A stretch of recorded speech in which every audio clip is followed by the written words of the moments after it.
So I don't have time to show you every single effect that we did on the show, but we did a lot of different types of effects work. Like another example would be this, like we did a really cool pixel effect for Spider Bite. Which is these are the effects comps. So when effects is presenting work, we usually do our own comp of the shot, and then that's what gets approved by the VFX soup, and we hand it off to other departments. And then we did lots and lots and lots of portals, so which kind of looks like this. And for the portal stuff, we ended up using the Rebel, which I'll talk about in a moment, because Rebel's got this really beautiful watercolor simulation aspects to it. I'll show you that in a sec. And finally, our favorite character, which was Spot in the third act, which is we call it this, incorporate a lot of line work, which I'll talk about now. So this is actually a combination of 2D hand-drawn stuff with line work that we created in 3D as well. Okay, so that's the end of part one. Now I'll talk about line work. So line work on this film was far more complicated than the first one, just to put it mildly, right? Line work was such an important task that we actually ended up creating our own team of line work artists.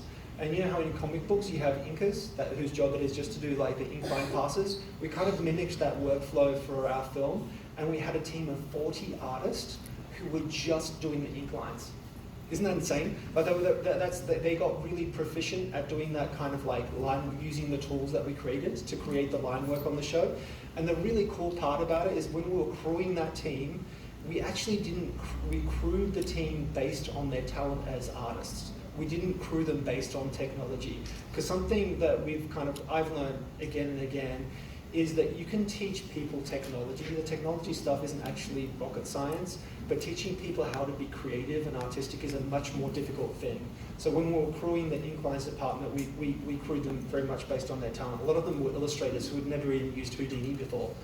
But before I show you the ink line stuff, when I was developing a lot of these tools related to line work, I wanted to say this about drawing. Drawing is an incredible, powerful medium that has a really long history in art. That's because drawing has a very special link to our imagination. Okay, when I was reading, if you're interested in drawing, I highly recommend this book. This book was written in the 1970s, and one of the phrases in here really struck a chord when I was reading this. And it's this. The author says, there is a more direct appeal to the imagination in drawing than possibly anything else in pictorial art. And basically what the author here is saying is that drawing appeals to our imagination more than any other type of art. And he goes on to explain that there's actually two types of drawing. Generally there's two types of drawing modes, right? There's mode A, which is highly imaginative. It kind of looks like a childlike drawing, which is more based on how we feel rather than the way we see. And then there's a mode B, which is more optical. It's based on how we see light and shadow, right? But the really important part this author is trying to make about this is that really good art combines both of these modes, right? It combines the really imaginative style of drawing with the realistic style of drawing. If you have too much of mode A, which is that really kind of like expressive mode, the drawing tends to become loose and unstructured, and it's not grounded in reality. If you have too much of that drawing mode B, the art tends to feel a little bit boring and unimaginative and a little bit dry. So he argues that really good art combines both of these modes. And an artist that he refers to that combines both of these modes very successfully is William Blake, which is this guy here. And by the way, there's a really good exhibition on right now at the Getty that is showing a lot of works by William Blake, which I highly recommend you go to.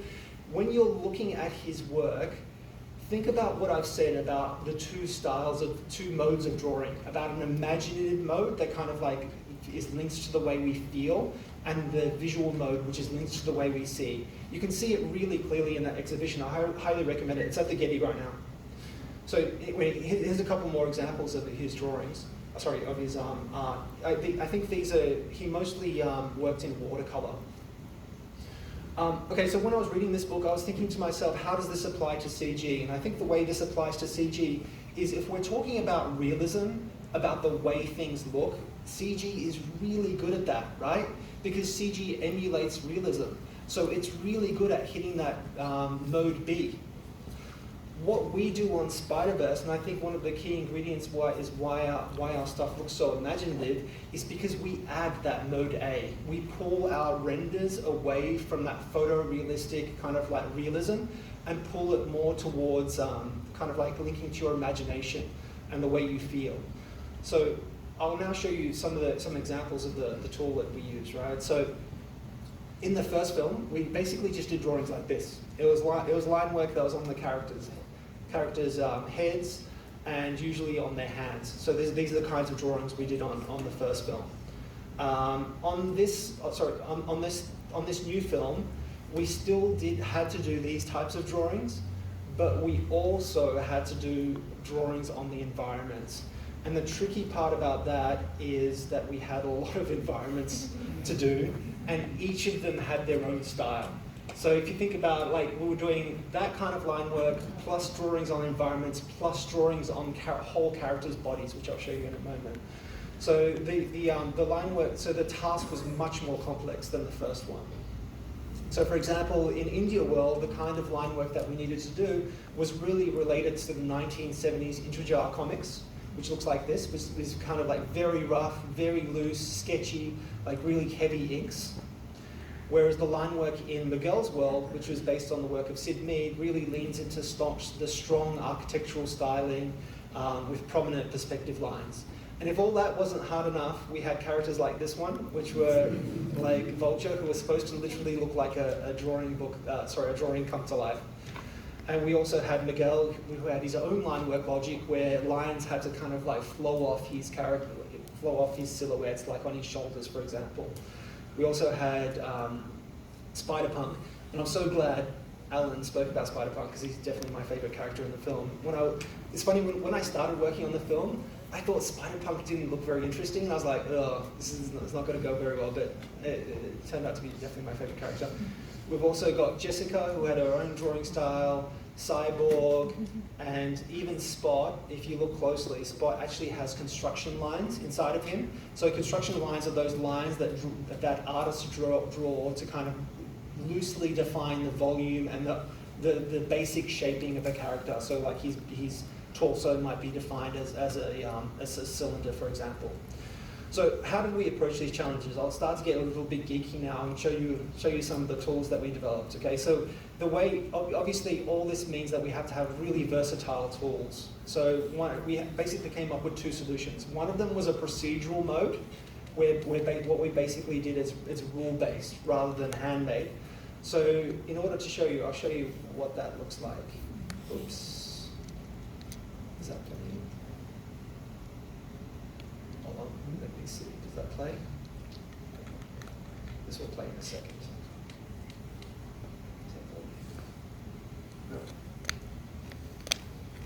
No. Okay, so I wanted to play this one for you. Okay, there we go. So basically, the procedural mode basically lets the artist just play with sliders. So they move sliders around, and all these sliders would control the underlying tool set to make really sketchy lines, make them kind of like looser or kind of like, or more rough. They could play with the thick, thin. So what we ended up doing is we ended up creating these one set of tools, and then those sliders that the artists play with would become a preset, and then those presets get saved for a character, and then each character would have an associated preset with it. So essentially what we're doing is in Houdini, we're creating curves around the silhouettes of geometry, right? To define the line work. This tends to fall apart, right? Because if you're doing it from the camera, if you look to the side, it messes up, right? So what you need to do is you need to constantly redraw these lines. Because if I just stuck curves to the silhouette of a piece of geometry and I turned to the side, it would just stand out. So you have to constantly update the drawings. And rather than being issue, it actually became a really cool feature. So the way that we did that is we had two sets of drawings.